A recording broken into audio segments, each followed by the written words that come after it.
Isaac Tiang Paul. Wait. Yeah. My school, It's your my boy former Young school. Love. I give him that thing. Pancho leg stand and punchy America. Panye ban Pancho leg stand and punchy America. Panye ban walk on your leg. Kankaro what on a watching. Koga leg gear pow leg. Panda with ya punchy America. Panye ban chingatongo pandon kujura by a check out. Papu panda jiro what ya be venting.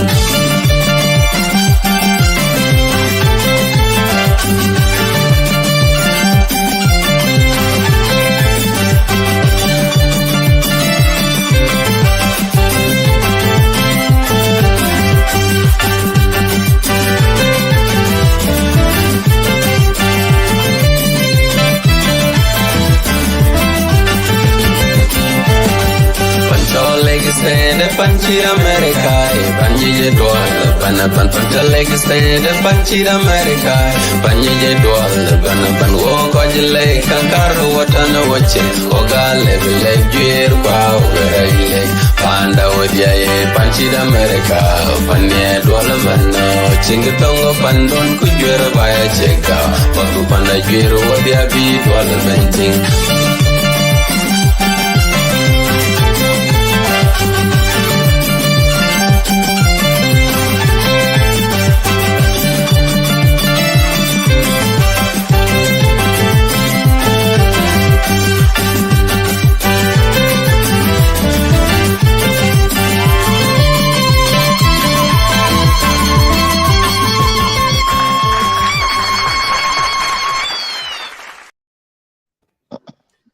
Good morning, good afternoon, good evening, good night, wherever you are tuning in. Welcome to Lagos State Media.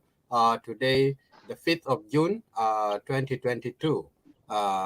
It's me, Isaac Tiang-Paul, and the host who will go on one-on-one with Honorable Molana Bol Agau. We'll go ahead with the Joul Nhomngek interview one-on-one. First of all, I would like our guest to introduce himself to our audience. Honorable, welcome. Thank you very much, Chairman Isaac Tiang Paul. I am Bol Joseph Agau, an MP in the RTNLA under the nomination of National Democratic Movement, a party chaired by Dr. Lama Kolajawin, under the SOA Alliance, South Sudan Opposition Alliance, which is a signatory to the RRCs signed in Addis Ababa, 2018, September the 12th. I would like to start by saying that we were not elected and our constituencies are our counties. So I would say that I come from Ural West County of Lake State, and that is what I call my constituency until there is elections in the few months that are coming. We must end these agreements with elections so that we have constituencies that are defined by the law and the constitution. Thank you so much. I'll give it back to Honorable, General Secretary Joul Nhomngek to take the floor to lead the program. Thank you, Chairman Isaac and Banyagar. Honorable Molana Bol Agau, you are welcome to Lagos State Media. And today we are here to discuss the national issues. We South Sudanese in diaspora, we rely heavily on Facebook. And us relying on Facebook, sometimes we don't have a first-hand information. And it leaves people hanging without getting what is happening back home.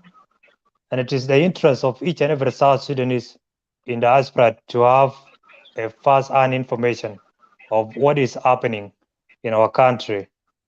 And also it will inform them to engage in a meaningful discussions with their fellow South Sudanese across the globe.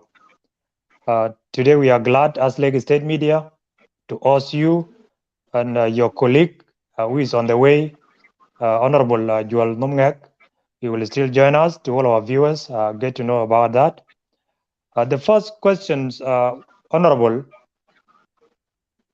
few months ago, especially the last month, the month of May, we came across a certain scandals from one of the institutions in the government, and that is the NRA, the National Revenue Authority.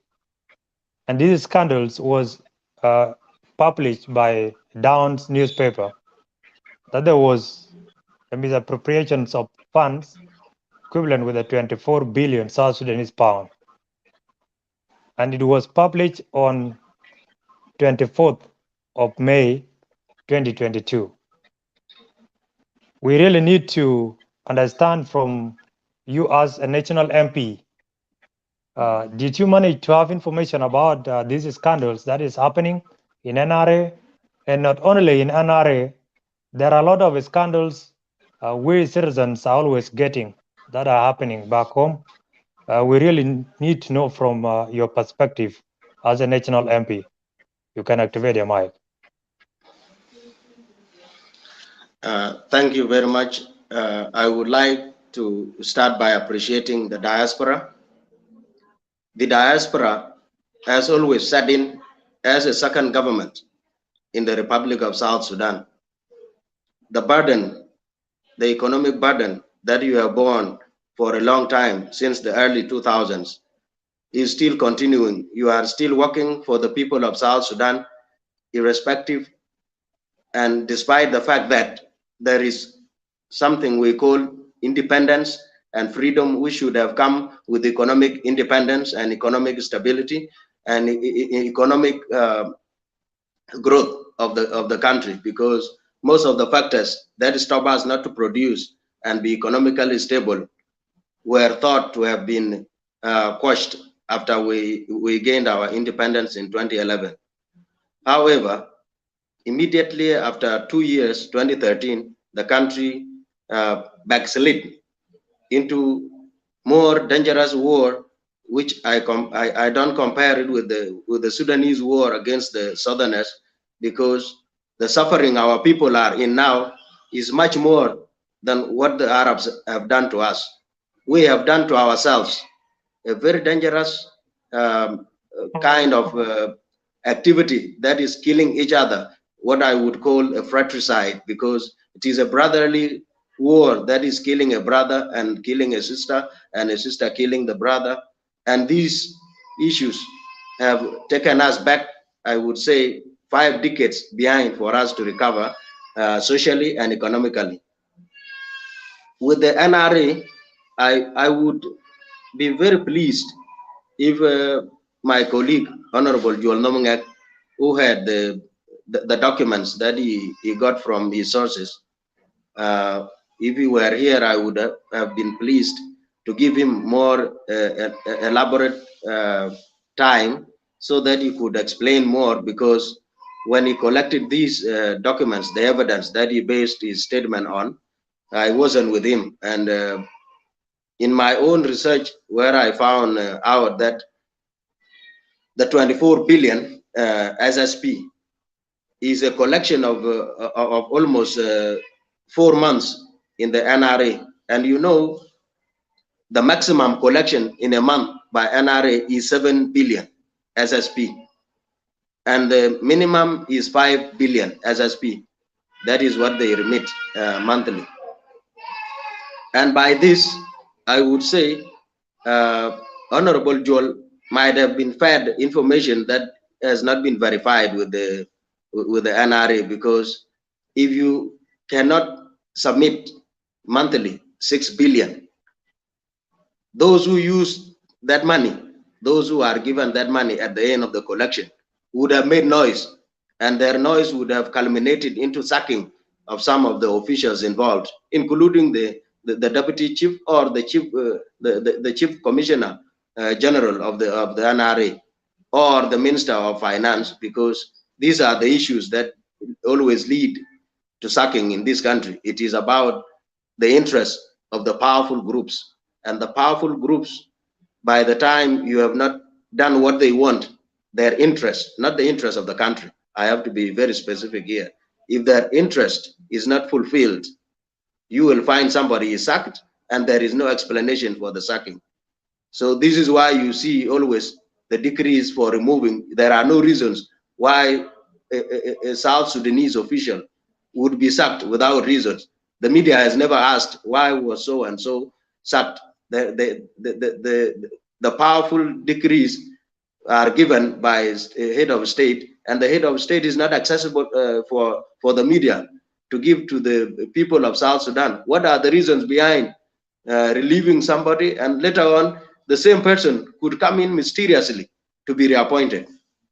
So with this, I would love if we are joined later on by Honorable Joul Nhomngek. He will give us more light.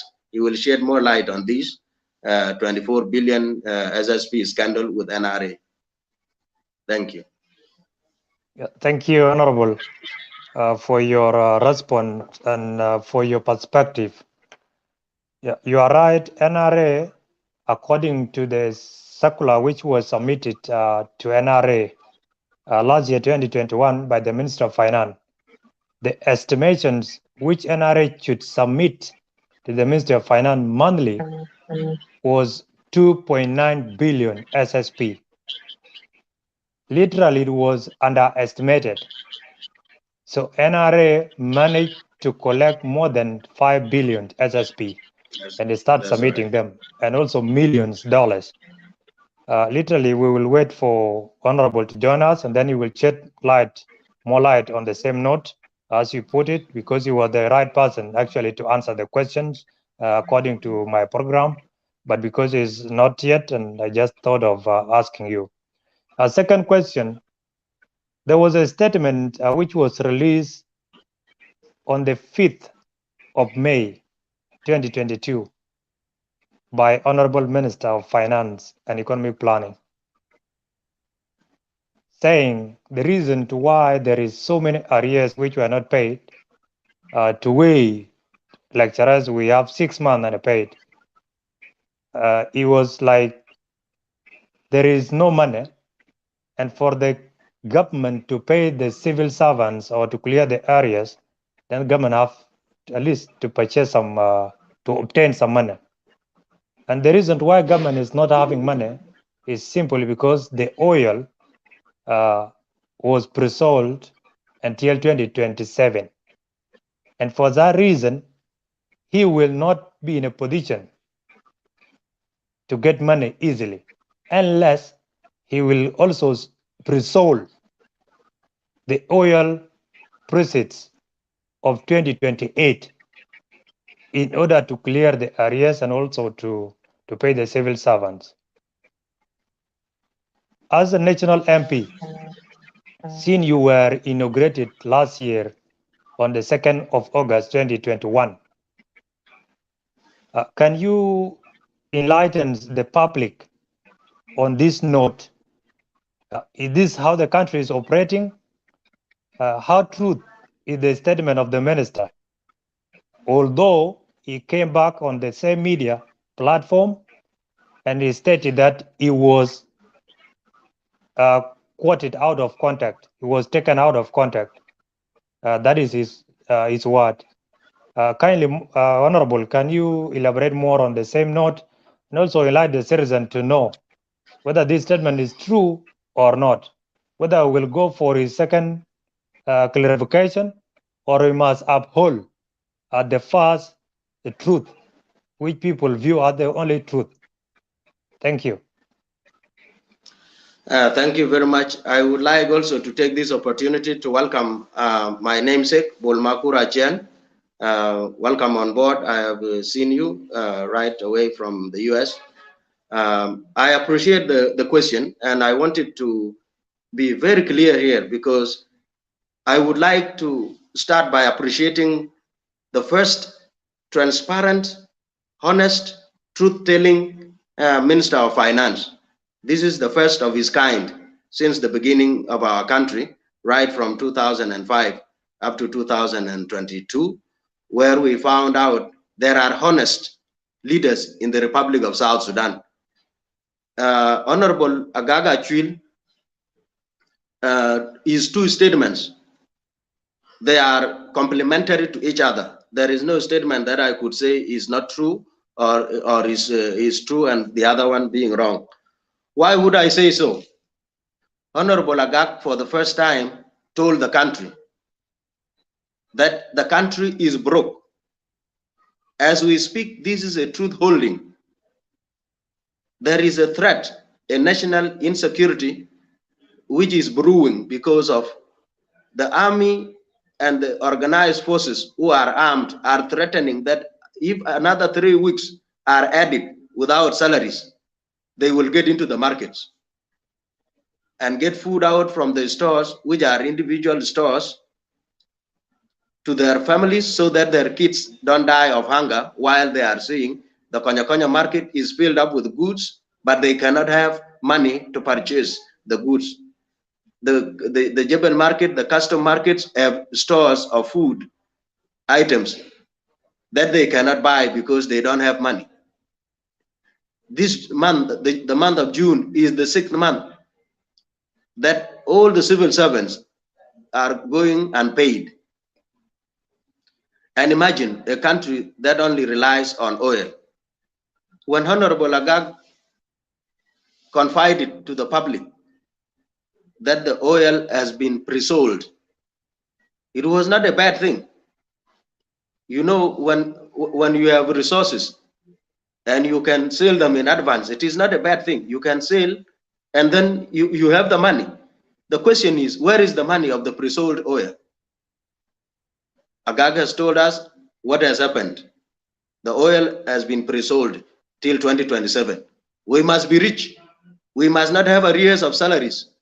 We must not lack developmental projects because there's a lot of money that came at once from the pre-sale of oil, and then that money can be put into developmental projects, and the civil servants could not even miss a month of not being paid because there is money available from the contractor that has been sold the oil in advance, because pre-sold means that you have received the money and now whatever is produced is for paying that debt that you have taken.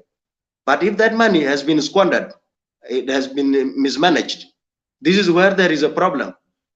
The second part where he said, I have, as a Minister of Finance, I cannot, the Minister of Finance does not come from his house with the money.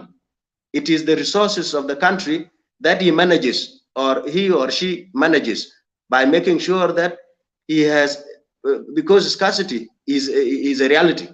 There is no country that has all the wealth, including the US, where my friend Bol Agau comes from. Statistically, as we speak, America has 28 trillion US dollars debts from within and outside. And I'm very sure telling you this, 16 trillion US dollars debts of the US are from China. So it is not a bad thing for a country to borrow. But what does the country do with the money that it has borrowed? What do South Sudan, what does it do? What does South Sudan do with the money that it has received from pre-sold oil? The roads are dilapidated. There are no health services. Education is in a dire need of classes. Students are still under trees. 2 days ago, I saw a friend of mine called Tito Mathiej. He went to a school where he was in 1958 under a tree. He found the students are still under that tree he was 50 years ago. Look at that situation. And these are the people who come from that area where actually the development should start, because the prerogatives and the privileges of the presidency should actually be seen from where the president comes from. Just like in Kenya, you find the industrial area of Kiambu is where the first president came from. This is where almost the wealth of the country is stored. You find people trekking from Kibera up to Kiambu to go and have their manual work so that they get paid. Honorable Agag stated that he was taken out of context. That was true because the argument of the South Sudanese missed its point. People were talking that the whole oil was sold. That is not true. Because when you saw the arguments on the Facebook, it looks like the whole oil underground of the Republic of South Sudan was pre-sold until 2027. But Agag was telling people that we, the living people now, because you cannot have the next generation when this current generation is dead. That is being foolish. You cannot think like that. Why? Because you know very well, for you to exist, that is where the other generation can exist. For us now to live, he has to be given all the rights, the same way the other ministers, especially the second minister after the minister he succeeds now, by name Salvatore Garangmabutit, who was at the helm of pre-sold oil, because all the documents are signed in his name, Salvatore Garangmabutit, where the existing document on the internet as we speak has pre-sold the oil up until 2023. So the other 2027, we have not seen the documents, but the reality is that it might have been pre-sold during the time of Atian Ding Atian. And that time has also, the money has not come to the Republic of South Sudan. And I remember very well when money comes, it comes to as a contracted money coming to a specific contractor, either of the Ministry of Defense or the Ministry of Interior, or the other more scams that are happening in the country. You will find money comes in the name of a person. In 2019, it used to be said 2019, 2020. The specific word in the mouths of people, and it used to be said in Dinka. This makes Kurajing to be as equal as the country. So the country does not have money. It is Kurajing that has money. So Kur is a synonym of the Republic of South Sudan. So when money comes, it comes to in the name of Kur. Why? Because he has a huge budget from the Ministry of Defense, where he is contracted to provide food items to the army that is felling down trees to feed their family. Whereby I'm going to talk about desertification, because the country is going to lose a lot of trees. Assume one soldier cuts 5 trees on a weekly basis to feed their family. And how many members of the armed forces that are in the forest cutting down trees? Almost 1,000. So we will lose 5,000 in a week. In 2 weeks, we are losing how many? 2,000 trees. After 10 years with the same behavior, same mismanagement, we are going to mismanage the road while we are mismanaging the finances of the country. And the forest will not be there. Why? Because the trees, they need more time to grow again. And without that time given to them, we will find out we are in the desert, leave alone what I will talk about later in about Jonglei Canal and the dredging of the Baragazal rivers. So with this, I would say Honorable Agag has shedded light on what is happening, and there are threats now of removing them. Joel and I went to the Dawn newspaper and told the Dawn's newspaper that removing Agag is not a solution, because there is no minister that will come carrying sacks of money into the Ministry of Finance. It is the revenue that we collect. It is the oil that we sell, whose revenues put together, including the gold. The gold is actually, it is known for individuals. In this country, the gold is sold until there was a cartoon by the best cartoonist of this country, Adija, where gold itself was complaining that it has not been put as part of the fiscal year budget. And you find out the minerals, there are minerals that are called public minerals. Oil is a mineral, of course. Gold is mineral, but the only public accepted publicly to be the mineral of the Republic of South Sudan that generates revenue is oil. And gold is being sold by individuals It is making a lot of money. It has never been realized in any financial year. Never has it even been seen in any fiscal year that there is gold as a mineral boosting our economy. It has never happened. And the mining has not stopped. The mining, even if it is a crude mining and some mechanized kind of mining, which is happening in Eastern Equatoria, the same produce of gold is sold illegally and the country does not benefit from it. So I would conclude by saying those who think that removing a honest and transparent Minister of Finance are just telling us we have to accept the norm that the public funds have to be secretly spent on individuals that are more powerful than the country, and people should keep silent about it. But Agaga has spoken. Even if he is removed today, he has shown the people of the Republic of South Sudan that he is a leader that can communicate with them, because there is no leadership. You cannot be a leader and you don't talk to your people. This is the only feature that human beings have, which other animals don't have, the power of communication. A leader must speak to the people. And last week on Friday, I was telling the city review that the current situation we are in needs a communication from the head of the state, because this is a national insecurity.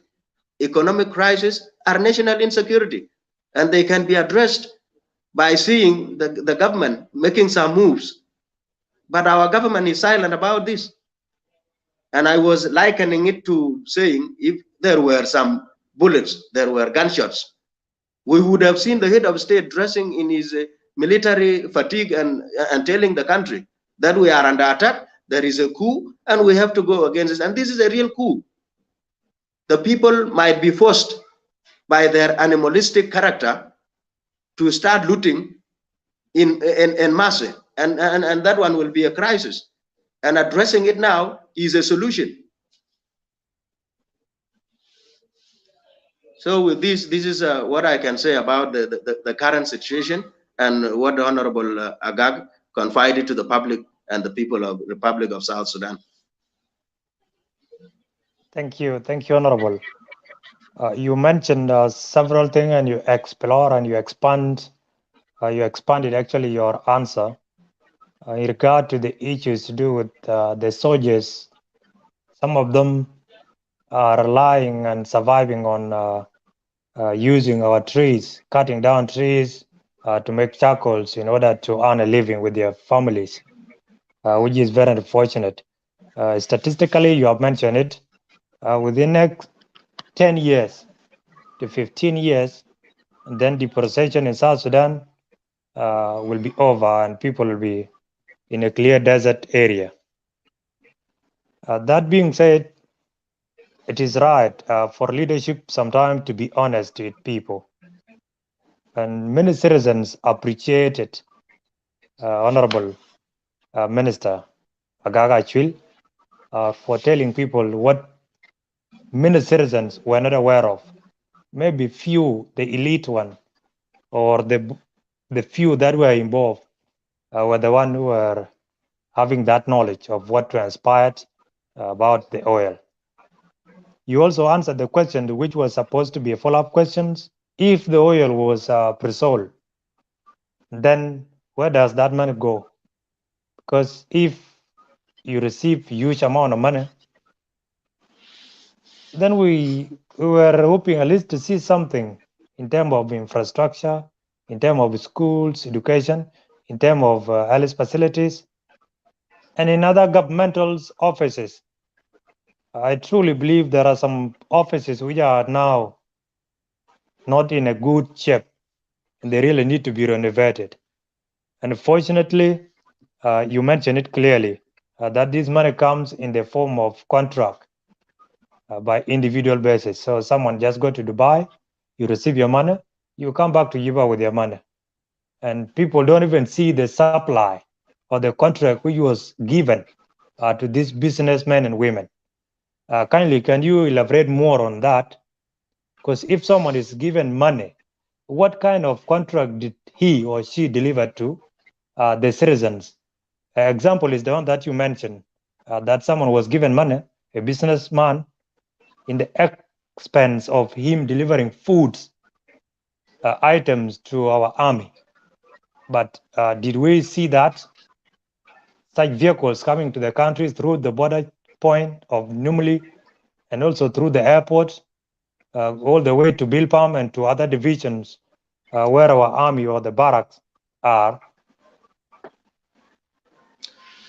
You know, I gave an example, and I even mentioned the name of the business man who was behind the feeding program of the SPLA that turned to SSPDF later on. I would love to elaborate on this because the recent cancelled contract of 650 million US dollars was exactly the amount that the budget of 2021-2022, the total budget of the Ministry of Defense, which actually was contracted prior to the approval of that budget, was contracted to Amuk Investment Company Limited, Yeah. which, when there were a lot of row, the president was well advised, and he used his power as the head of state to cancel the 650 million, a second scam after the 480 million, the first contract, which actually was under the sanctions by the U.S. Treasury Low Services Investment Services Company Limited, which is also owned by the same person I mentioned earlier. And these monies were brought in the name of the business that they were for feeding the SPLA. And I wanted to capture this, this to be captured by the people of South Sudan. South Sudan does not have a store for 1 million USD food items, leave alone 100 million, not 5 million, $5 million food items. And let us say the flour, the rice, the beans. These are the basic food items that come to Bilpam. When these food items, they come, you cannot find a store, even if you buy them in Uganda, leave alone buying from international market, where food items are sold in tons, not in bags. Though the quotations are done in bags, you will find 50 kilograms of flour going for $200, and $200 is in the international market where food is sold, like rice and beans, and it is actually the amount that you are given per ton. Say 250 ton, and in a ton, how many bags? A ton has 1,000 kilograms.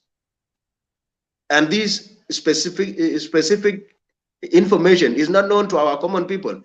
The contracting of a company to supply food is always done where a sack goes for more than $200, which is not true, because if you want to exaggerate price, at least it can go to maybe at $50, but not adding $150 to something that goes for $50.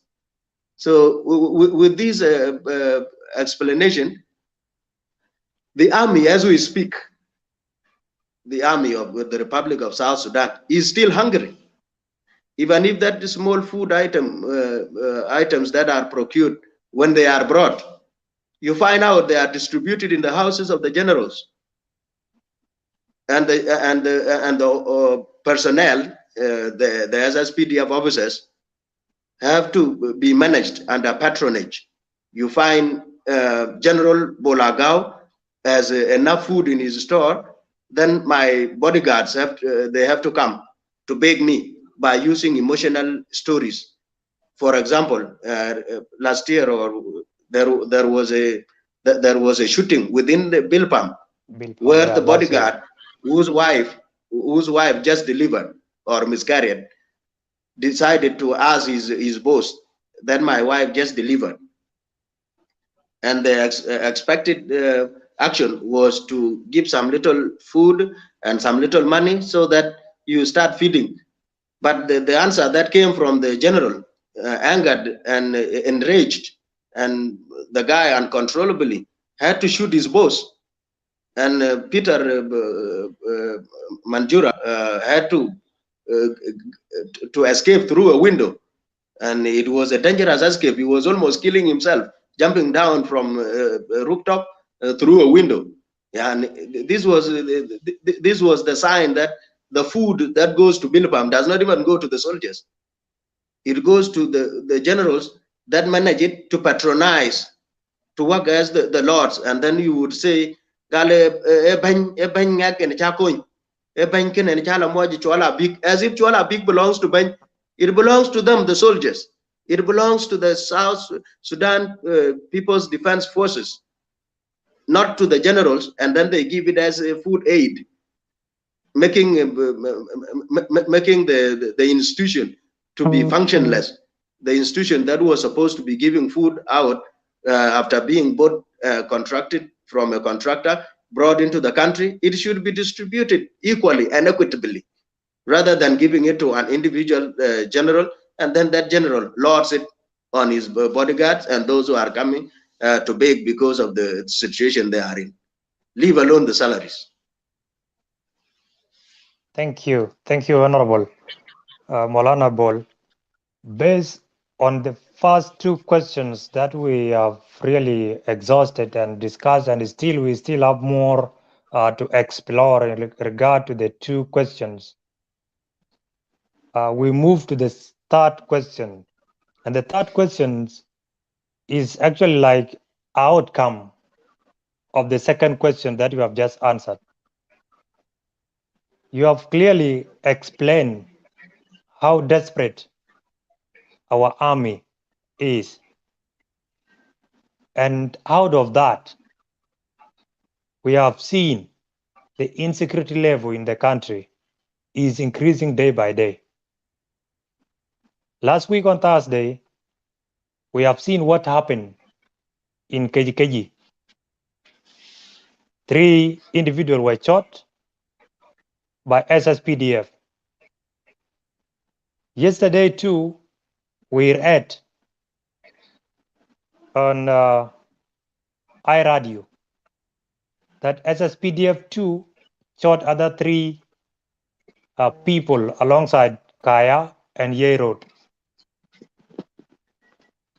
Literally, this message or these actions of our soldiers has sent citizens a clear message that our army is not intact. Our army is desperate, and there is something that is fishing to why they are behaving the way they are. Can you elaborate more, and can you enlighten the citizens of the country, especially those who are in diaspora? Why is it that after the agreement is being implemented and you are working as a revitalized peace government now, and citizens were hoping that once the agreement is implemented, then people will enjoy the dividends of peace? And unfortunately, the citizen assumptions is being proved to be wrong. Honorable, you can activate your mic. Sorry to our viewers, we lost Honorable, I guess because of internet, and he might join us within a few minutes. Deputy Chair Bolmakur, you are welcome. Ben Bolmakur, you can take over while we are waiting for. You are welcome. Yes. To give your remark in regard to this interview while we are waiting for Honorable to return. I lost the internet again. All right, it's already here. Yeah. Welcome back. Welcome back, Honorable. Yes. I will be intermittently present and absent at the same time. It's okay. We understand. Yeah, you were on the last question or the third question. I don't know which one is the last question. I was on the third question regarding the insecurity, the rampant insecurity that is happening in the country, across the country. Why is this insecurity is happening? And yet citizens will tend to believe that once the agreement is implemented, then they will enjoy the fruits of peace. Now they're not even enjoying the fruit of peace, but they're enjoying the bitterness of peace. Can you actually enlighten the public what prompted this insecurity to be high at this current situation? Thank you.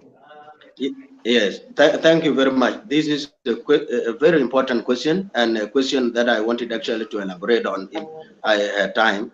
But because of no time, I will pick some important parts. You know, we have had 3 wars without reconciliation, without healing. The first war is what ended in 2005, and it made us to hate each other so much because of the 1991 split. This goes back to where the Dinka and the Nuer became like head-on, thinking that the other one betrayed the other one. This has made us to look like we need healing. Trauma has remained in the people's minds for decades. You find the 2013 repeated the same trauma, and then the 2016 added more. Now the current situation in Equatoria is related to NAS, and it goes back also to tribalism. You find out the SSPDF, the biggest chunk of it is made up of the Dinka and other allied tribes, where I'm an allied tribes to the Dinka because I have an identity, but politically I am affiliated. My community is affiliated to the Dinka politics and social socio-economic relationship. You find we have the same economic activities, though I speak a different language. I would ally more with the Dinka than the Nuer and the tribes of Equatoria, because there's no single tribe in Equatoria. You find out when the SSPDF is handling somebody within Equatoria, that person is seen in the eyes of Thomas Cirillo, some nice kind of person who is thought to be hating the system and the people running it. And the people running it, of course, are always said, this is a Dinka government because of a Dinka president. Though the powerfuls are inclusive of the children of Equatoria, say Martin Elia Lomoro, a very powerful non-SPLM cabinet minister, a position, a ministry that cannot be given out by a ruling party to an opposition. But he is a son of Equatoria. He is from Lanya of history, where the Dinka were executed with atrocities by even cutting some organs and putting them into the mouths of the victims to show that there is too much hatred. So this hatred needs some healing, reconciliation, and social fabric building. We need to patch our differences. These differences have gone deep into our hearts. They are becoming generational. You find you find somebody, I don't like Dinka, and the Dinka that you have met, like now the Eastern Equatoria issue is about Dinka Bor. Until there is now a feeling that if you are a Dinka Bor, you are seen as a land grabber in Eastern Equatoria. And the same in Central Equatoria, you find out any movement of a non Kuku, Pojulu, Bari, Nyangwara, Lolubo, around their areas. This has been termed as MTN. They are all over. And the MTN logo of saying everywhere you go, you find MTN. So the Dinka used to be called MTN because they are everywhere. And it is the fact that these people are many. Just the same way you can find Nuer all over because they are second largest community in the country. But the fact that there is hatred between our regions because of regional politics, regionalism, which started in the 80s, we have not healed from those wars and hatred that were planted by the colonial powers, then exacerbated by the Arabs when they inherited the power from the British and the Egyptians. They use the same divide and rule until we have reached a stage that I cannot accept what a tribe from Equatoria says, even if it is nationalistic in character and even the output and would be very good for the country. You find out it is said by a person from Equatoria, so it is not good. The same way in the Upper Nile people would be termed by the people from Greater Bahr el Ghazal Nuer, as if the whole Upper Nile belongs to Nuer. So here, this needs a real work from the leadership, like the national dialogue came up with very good resolutions. Those resolutions are shelved. Instead of using the resolutions of the national dialogue, though it was not attended by everybody, including my party, we had to pull out because of its being used as a means of achieving some political scores rather than its intended meaning of reconciling the communities of the Republic of South Sudan, so that we create an identity for a country. Because now we are in our communities. You find communities are more powerful than the party.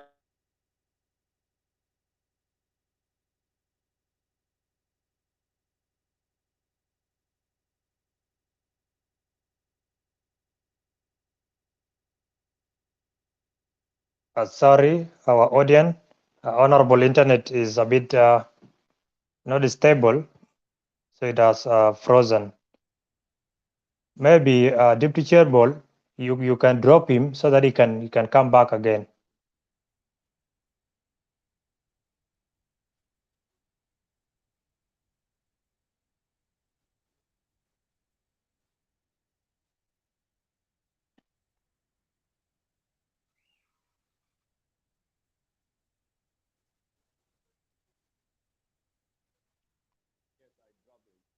Yeah, Bol, I cannot hear you.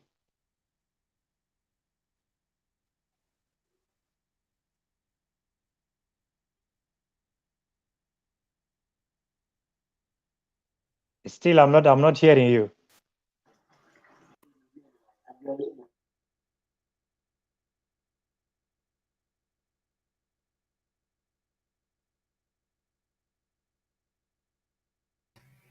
Bol Makur, check your mic. Check your mic. Yeah, we cannot hear you. Unmute yourself. Unmute yourself. Can you hear me now? Yep. Yes. Okay, it was my headphone. Yeah. Yes. You can also give us your thoughts in regard to this topic of this question, the third question of insecurity. Seeing you're one of the members of Lagos State Media, the deputy chair, and you have a privilege of moving to East Africa and then from East Africa to Juba, and then you returned to East Africa recently. Also, you can narrate to us your visit to Juba and your experience within those few days that we spent in Juba while we are waiting for Honorable to come back. Take your time. Thank you, Secretary General of Lake State Media, Majong Makur Malak. First of all, I appreciate our media, Lake State Media, and also I thank you particularly for bringing in Honorable Bol Agau, which is my colleague and he's somebody that I known for a very long time. And also thank you for the question. Yes, I went to South Sudan, though I did not spend a very long time, but there is a saying in Dinga which said that Nyenecheyakaman. So, you can see and you can observe. I appreciate our government, and I also appreciate different parties which came together and put different stuff in our state. The crimes that happening in South Sudan are likely just the same any crime that happening in United States, happening in United Kingdom, and happening in Australia.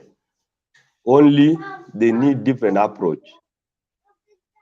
And also, what I have seen in our country, what caused more trouble among individuals is indiscipline. People themselves, the citizens, are blaming the government, but my observation is we citizens ourselves, we are not very disciplined. Discipline is when you come and avoid any road range which will trigger the problem. And if you see the other side is very angry, you avoided him and you go your way. That's citizen discipline on the road. I have observed that that's missing. People sometimes when driving, people are very indisciplined on their land. And I've seen that we need to talk to our citizens so we can develop discipline. Before we blame the government, we citizens ourselves, we have to develop some sense of discipline. In that way, peace comes. When there are people who are instigating, when there are instigators in the communities, this causes the problem, and then this spills to the government. Because the people who are running the government also are the families. They are the members of the families, and this is spilled to the government. So citizens shouldn't think that peace will come from J1, peace will come from the SPLM Bilpam, peace will come from Ministry of Defense, peace will come from states, peace should come from within ourselves. If it's come from within ourselves, then the ministries, then the government in the ministries, before people are the government, then they will do what? Then they will have peace. So I will leave it from here and I will give it to my friend, Honorable Bol Agau. And I'm so happy that you come to Lake State Media. This had been my longing request from you. So I appreciate you for accepting the request that we sent to you to come to Lake State Media. This could be the forum which our father promised that we should make forums whereby we will discuss our differences so we can set ourselves correctly. So thank you. I will let you come to speak. Welcome. I'm sorry, it got us out again, and I am back in. You know, I was talking about building peace and crafting a national identity. You know, there are a lot of beautiful proposals. One of those was the resolution of the national dialogue, which actually went to the grassroots. And our problems, our issues, our differences, what makes us what we are today, were actually brought out clearly by the grassroots. And these were tapped into a written report, which is sitting in the office of the president as we speak. And it has not been rolled out as a program for the country to heal from various ethnic conflicts and hatred developed by those conflicts.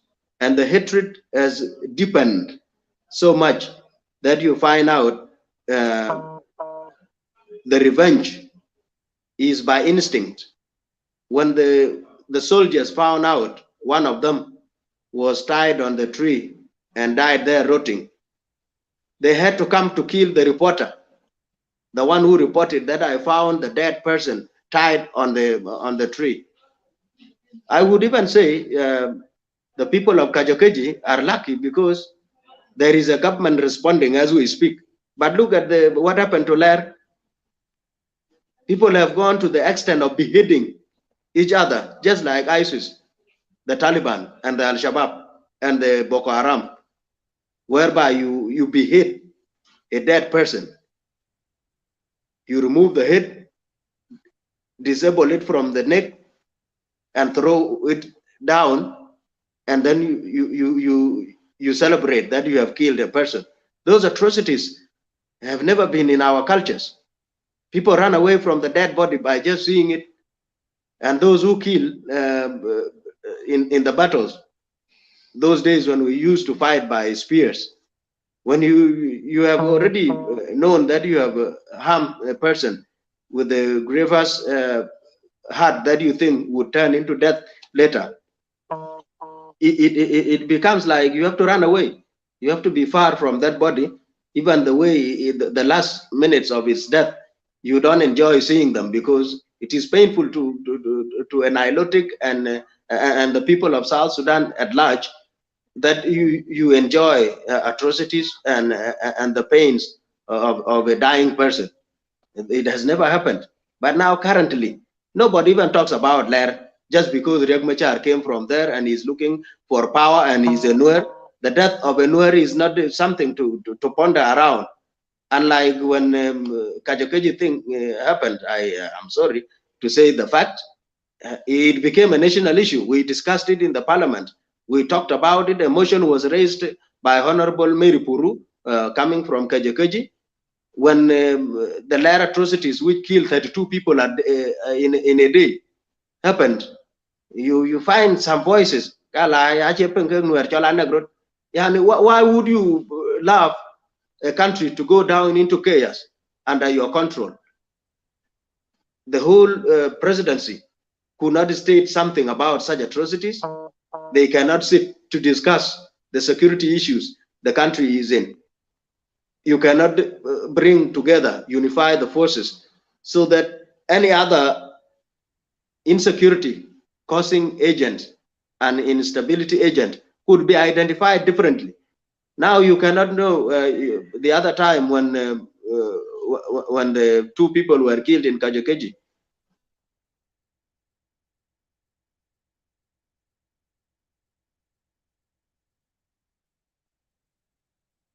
Sorry, our viewers.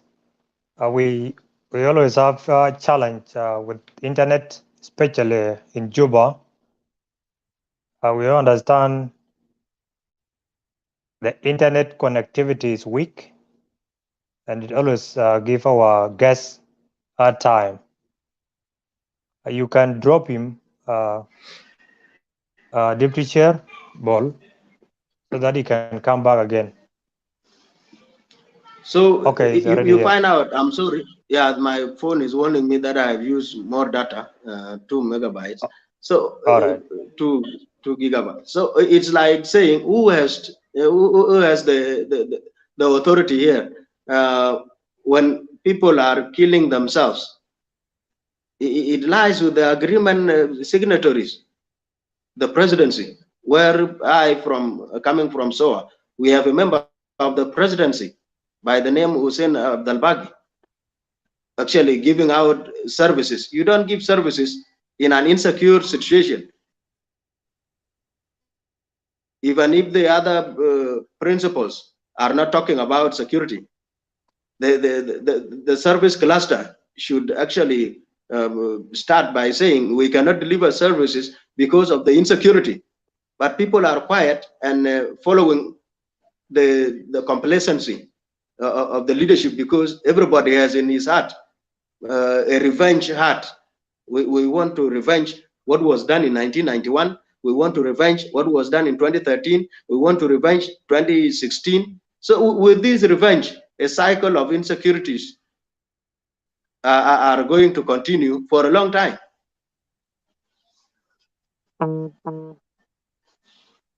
Thank you, Honorable. We apologize for connectivity, especially internet is not giving you enough time to elaborate more.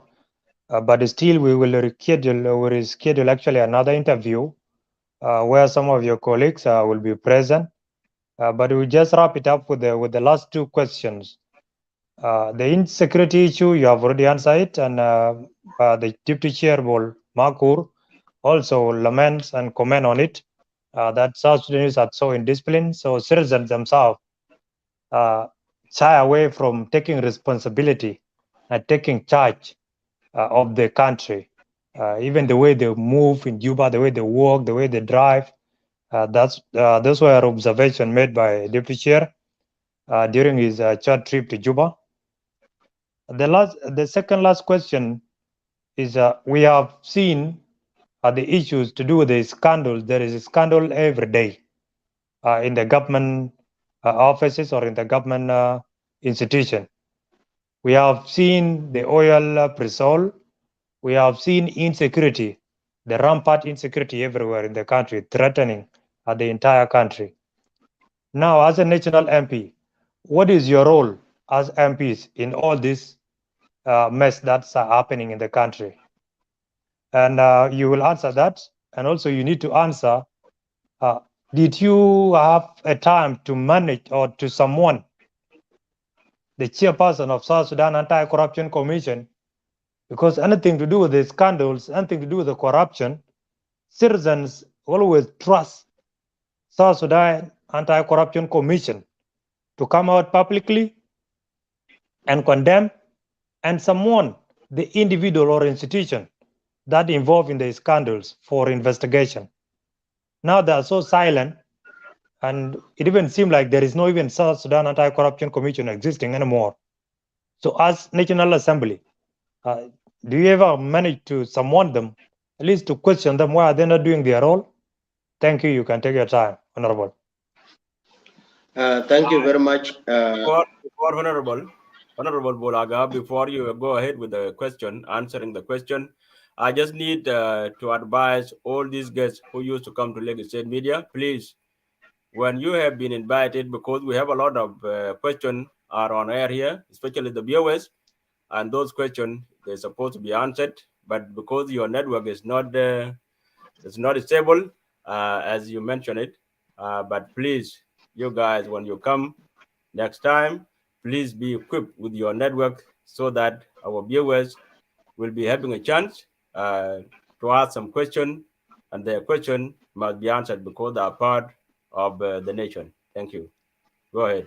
Yeah, in regard to the comments or the questions, we will give them two. So you can just note them down and look at them, which one is valuable, and then you will post them later on. Go on, Honorable. Yeah, thank you very much. You know, the issue of the internet is part of the crisis in this country. So we are using phone internet because there is no there is no development that has gone. There is no water system. Electricity is also like the telephone lines. They have intermittently provided services. You find the only place you could find better internet is when you are in a hotel like Pyramid Hotel or the newly opened Radisson Blue Hotel. That's where you can find yourself. You have a better internet, and it is also expensive because you will find buying it. You will have to spend money so that you have it. Unlike where you are, or even just Nairobi nearby here, I spend. Still I'm spending money also, but it is not too much. 5,000, which is $50 monthly for my family to be connected to the internet. And like here, you have to pay a hell lot for only an hour. That $50 in Kenya is what you pay for an hour here. So you need, for such a conversation to continue uninterrupted, you need a strong internet, and it is one of our crises. To come back to your question about the anti-corruption being summoned by the parliament, we have not yet summoned the anti-corruption. We have been summoning some ministries and agencies like the Ministry of Petroleum, the Ministry of Finance, the NRA, the National Revenue Authority, which I think should actually be South Sudan Revenue Authority, because national, it can be any country. You can say National Revenue Authority of South Sudan, of Uganda, of Kenya, Tanzania, and all these. Now, with the anti-corruption, you know, the scandals are not new with us, starting right from the Dura saga, the LC, coming to now the pre-sale of the oil is a big scandal, actually. But the Auditor General, in my last meeting with him, he had done a lot of audits, and the reports are sitting in the office of the president and in the parliament. And there is no political will for the country to prosecute anybody. To prosecute an accused needs a political will from the leadership. The anti-corruption is a watchdog. If not given the executive powers to arrest those they accuse, they do nothing.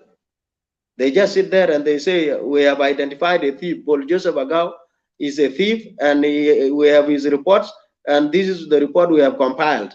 If it is submitted to where actions should be taken, because they don't have a police of their own as anti-corruption, you find nobody is arresting anybody because it has become a norm. You remember the 75 names. Yeah. It died down without any seriousness. For me, as an opposition leader from a different party, I would say even the president should be accounted for. Why did he keep quiet with the 75 names? Was it actually going to touch his very close associates? Was it encroaching into his family members? Was it harming his political party? Because most of the 75 names, if we might say, the few that have left SPLM for different parties now might be 3 or 4, where I think the chunk of the 75 are still members of the SPLM. So it looks like there is a lot of compromise from the president, and it has to be counted on him during elections. The people of South Sudan must be told that such a leader that does not protect your resources, does not protect you physically, does not protect your property, cannot be given more power for another 5 years of suffering or another 4 years of suffering. Why would you elect somebody that would sit on your neck for 5 years, not giving you any services, and then you want to suffer? And it is your power to vote him out. The people of South Sudan should decide that the president has shown that he is not for them. He is for the individuals who are benefiting from the resources of the Republic of South Sudan. The pre-sold oil, those who did it are here. When they were talking of the economy was booming, it was booming in their pockets, not in the public offer. The public offer was impoverished by individuals. And then you find when somebody talks of a booming economy, it is personal, it is not national. It is a personalized economy whereby if you have that money now, you are rich, and you think everybody is the same with you. You find when Ambassador Ezekiel Lolu was sacked from Ministry of Petroleum, there was a committee formed to investigate him. It died down. What are the reasons? Was it that he would open up a Pandora box? Was there a fear that the whole nation would be reported as corrupt because he might not have been the one doing corruption alone? Some people were coercing him or persuading him to pre-sale the oil, and then the receipts of the pre-sold oil could be shared among those who were involved. So the anti-corruption here cannot be blamed for anything because they don't have their own police to arrest those they have accused of corruption.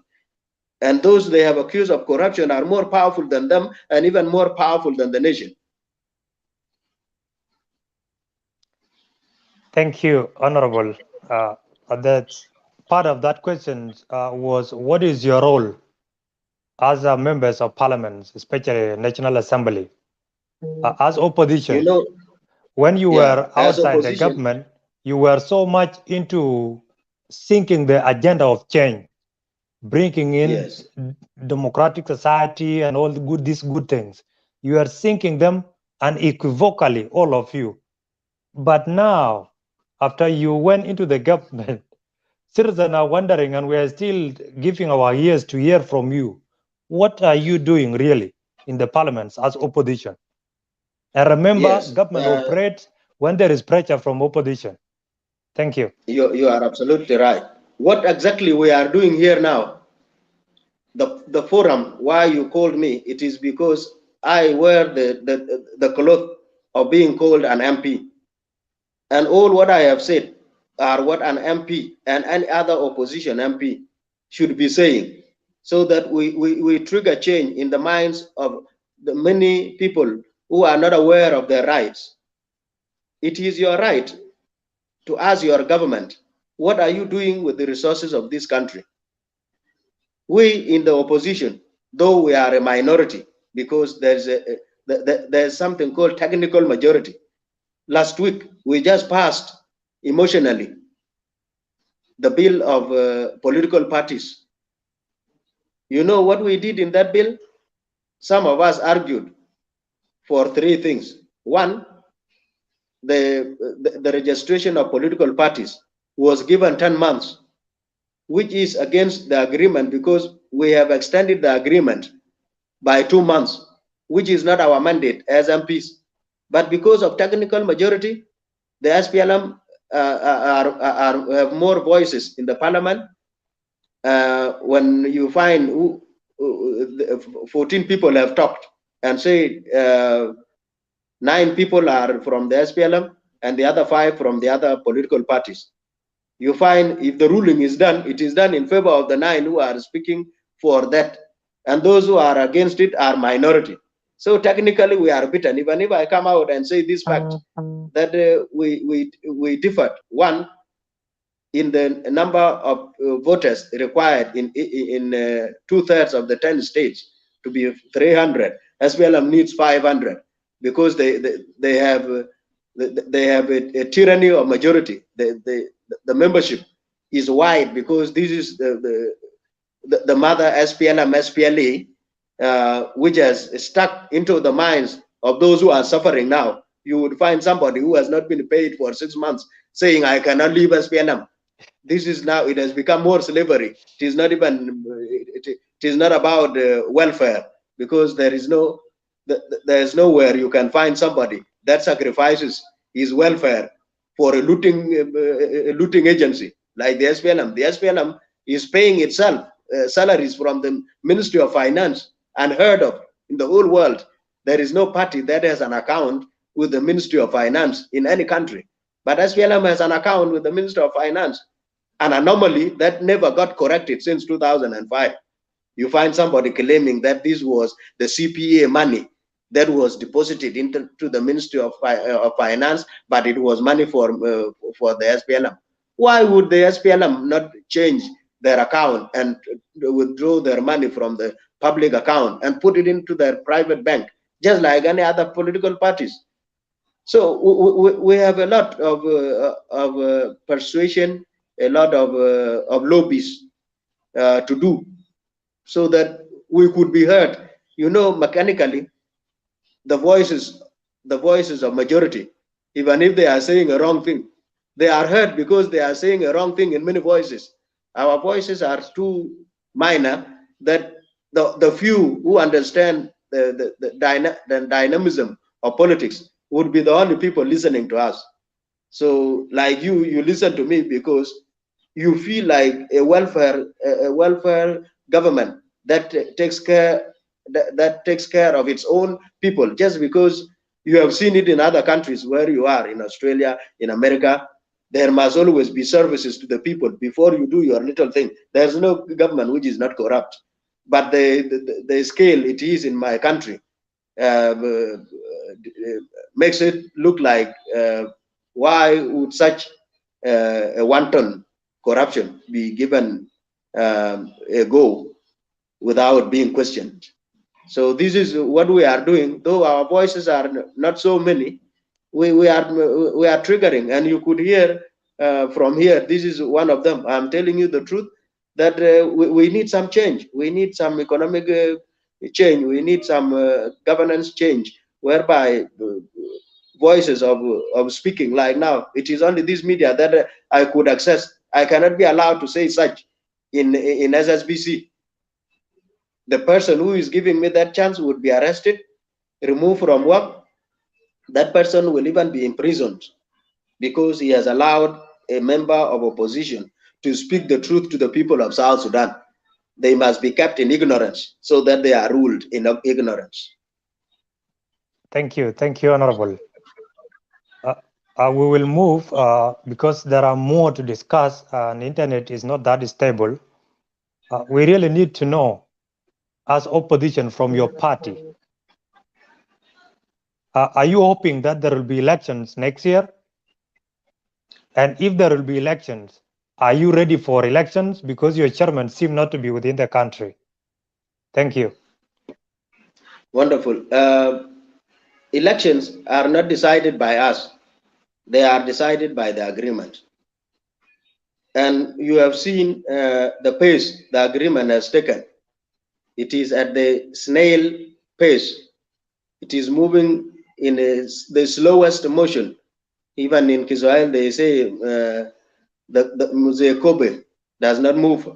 Kobe is the tortoise, does not move faster. But ours is slower than the tortoise.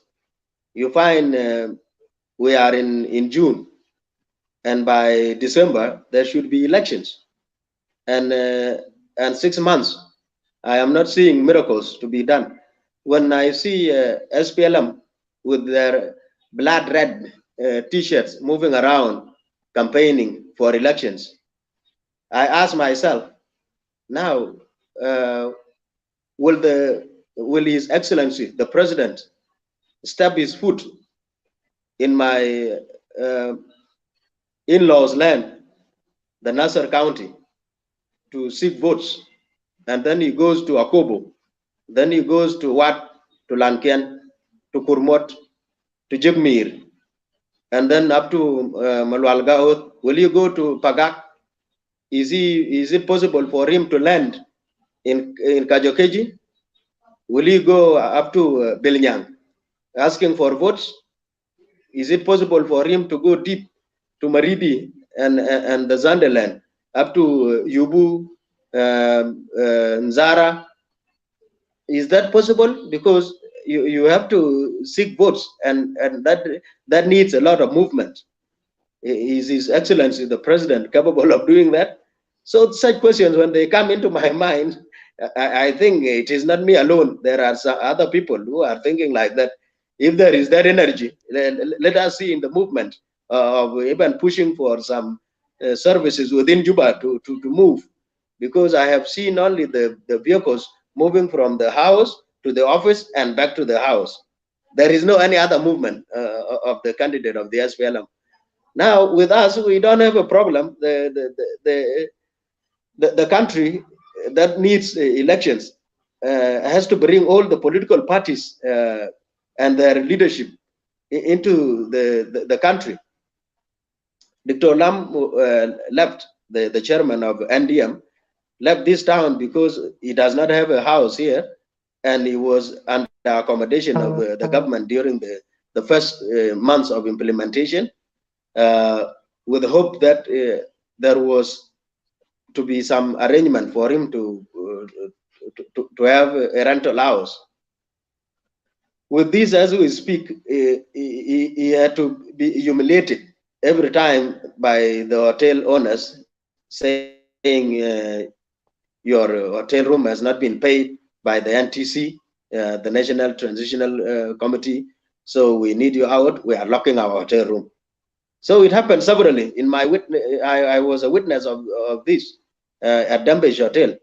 So we sat and advised him, why not you go stay in your Khartoum house, which does not need you to be reminded every week that the NTC has not paid anything. After that, we can arrange how to rent a house, and then you come into the country. He's even ready to come into the country now, but because the same person talking to you here, I did not want to talk about this. But the reality is here, I have not been paid for the last 5 months. Even the house I'm renting in Juba, I have been reminded that if you don't pay rent, we are kicking you out. So it would even be much more better for a member of parliament like me to be kicked out of the house rather than a chairman of a whole party being reminded by a landlord that I am kicking you out tomorrow. Dr. Lam does not have any insecurity in Juba to be afraid to come. He's ready to come, but the economic situation in the country does not give him any any good accommodation for him to be here. But we are going to look into that, and he will be here because we are. People have been thinking that NDM is supporting any other party, and it is even assumed by others that NDM and SPLM-IO are the same. The SPLM and SPLM-IO are what I call the same because they have a similarity in how they want to approach the issues of this Republic of South Sudan. We have a very different approach, a people-based approach, services to the people-based approach, reconciliation and healing approach. We have a different view of how South Sudan can be governed, unlike the SPLM and SPLM-IO, a counterpart, an outshoot that came out from the SPLM in the SPLM-owned Nyakuran Cultural Conference, where the passing of the documents became an issue of Enuer and Dinka, something that cannot be understood. Why would a party split violently only to send the citizens into their early graves? That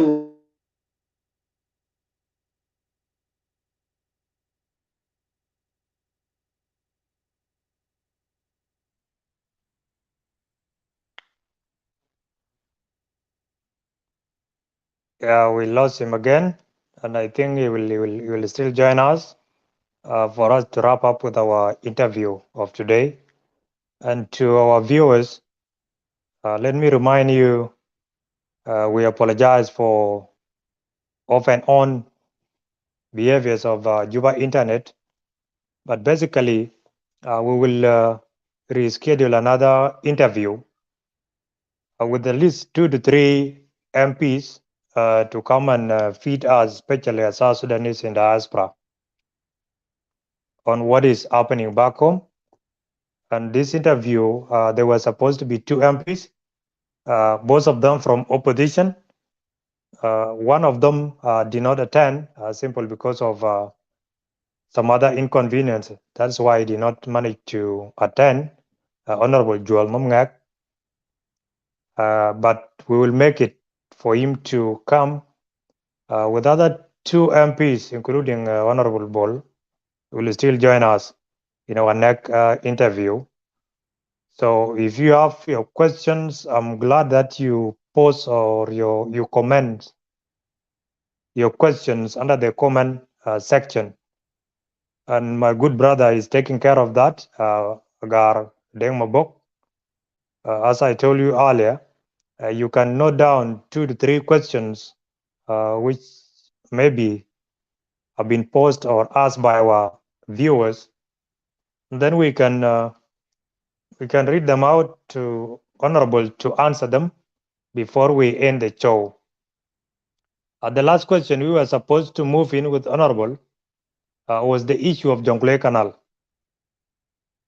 And Jonglei Canal project seemed to be a very big issue that required a convenience and enough time to discuss, because many South Sudanese want to hear what is the role of our MPs now in this project and what are they saying.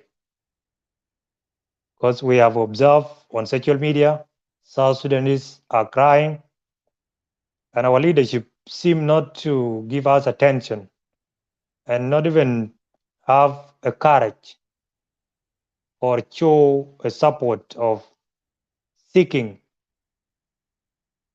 more information in regard to the same project before it is implemented.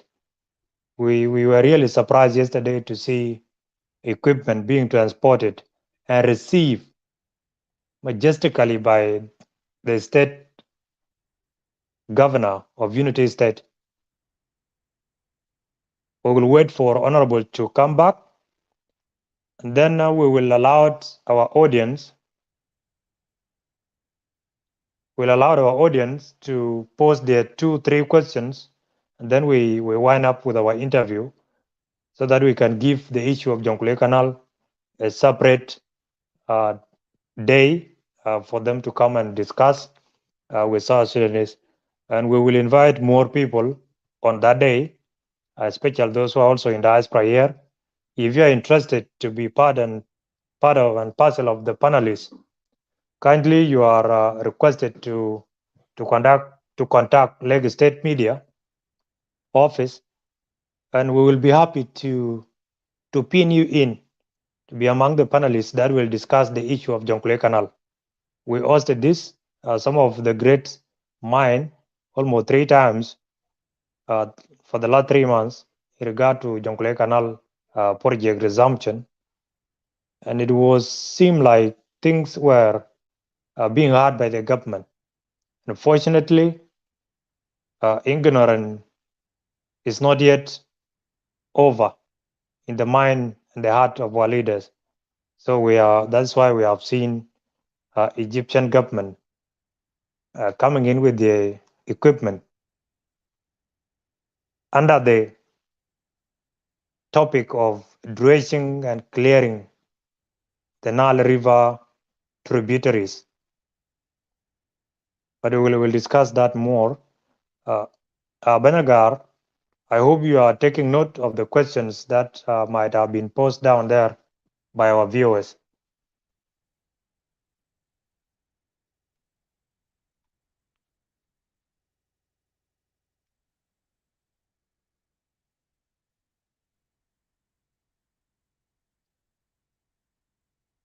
Yes, you have heard before our viewers from the deputy chairperson of Lagos State Media, Bol Makur, according to his observation in Juba, that South Sudanese are indisciplined.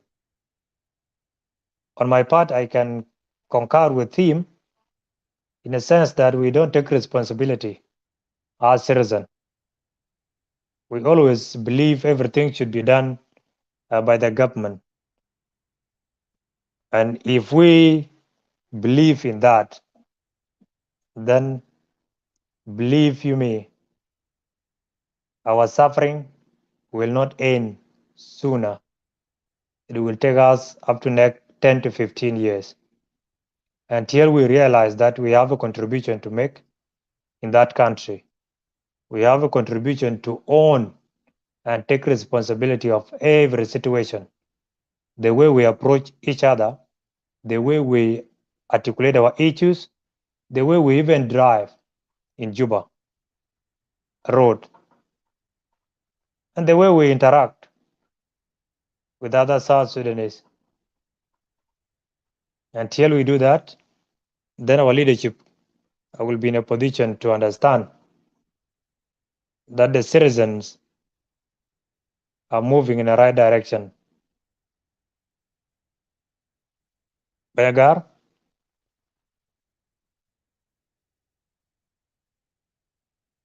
Yep. Yeah. Thank you. Ben Majuk. Thank you so much for hosting this show tonight, this morning, this afternoon. And we thank our brother, Honorable Molana Bol Agau, and all the viewers who are watching in different places. We thank you all for attending this show, which is very important to all of us as South Sudanese. Our nation need discussion. We need to sit down as people of one nation, brothers and sisters, and we discuss all the issues. Also, we apologize for our brother, and he will be apologizing on behalf of himself when he come for the next time, which is Daniel Joul Nhomngek, Molana, about not attending this show because he was there and he accepted the invitation, but he wasn't there. But I hope he will come and apologize to his people on his own. as our brother Molana Bol did. We thank you all, and our show will come to the end. And next time, when we come, I will advise you guys again for the second time.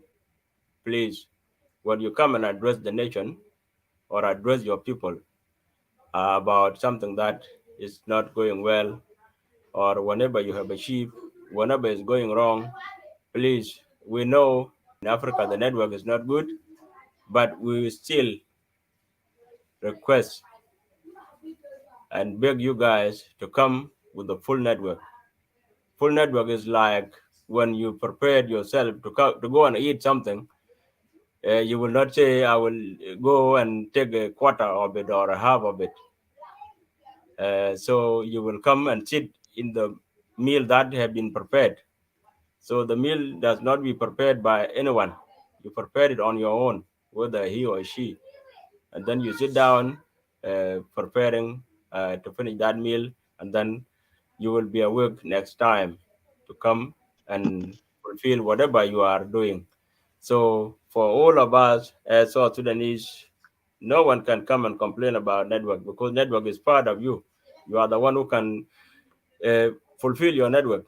Nobody can come and say, Agar, your network must be full today, and then you address the people of South Sudan. No, you must fulfill your network with in different parties. I'm not just talking about one party. So that thing should be very clear, because we need to feed our viewers, our nation, with the full information. We don't even say that those information are fully accurate, truth, correct. Is not the issue. But the main thing is that you come and feed the people about what you have, and that what you have, they will go and analyze it. You say the truth thing, or you feed them by full information. It is up to them to understand that, but it's not yours. But the main point is that you come in prepared for your network, and you'll be able to answer every each and question that our people will be asking you. Thank you. Thank you Back so to you. much. Thank you so much, Banyagar. To all our viewers, we once again apologize for the inconvenience, but let's hope for the best. Next time, we will have a right and accurate time to have a conversation, a meaningful conversation with our national MPs. And you are all requested, as I said it earlier, if you want to be part and parcel of Jonglei Canal discussion, which might take place next week, and then you are entitled to contact us so that we can also have your full details on our desk. And we also appreciate you for being there and listen to our guests. Next time, we will do our best. May God bless you, and let's hope for the best. Society that always have conversation is a society that find a solution to its problems. Let's continue talking as South Sudanese, and remember, South Sudan now does not need more guns to solve the challenges that we are facing. South Sudan need conversation, a meaningful and relevant conversation. And that's what Lagos State Media is committed to do on a daily basis. May God be with you. May God bless South Sudan. And may God bless all our viewers. Thank you, Banyagar, for being there with us. And to Benbol Makur, we appreciate your coming in, despite also you drop. Next time, we'll be in touch. And we wish you a good stay in Africa and especially in Kenya. Thank you so much. Our show will end here. Thank you, my colleague Majuk. And then there is one announcement that has to be announced. We will have our Minister of Youth, Culture and Sport, William Koji. He will come after this show, maybe a couple of minutes.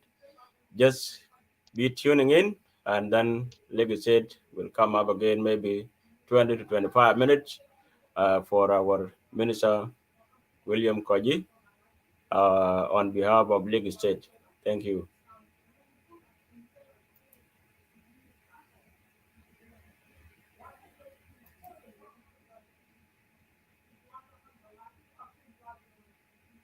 Yeah, you can end the show, Bol Agau.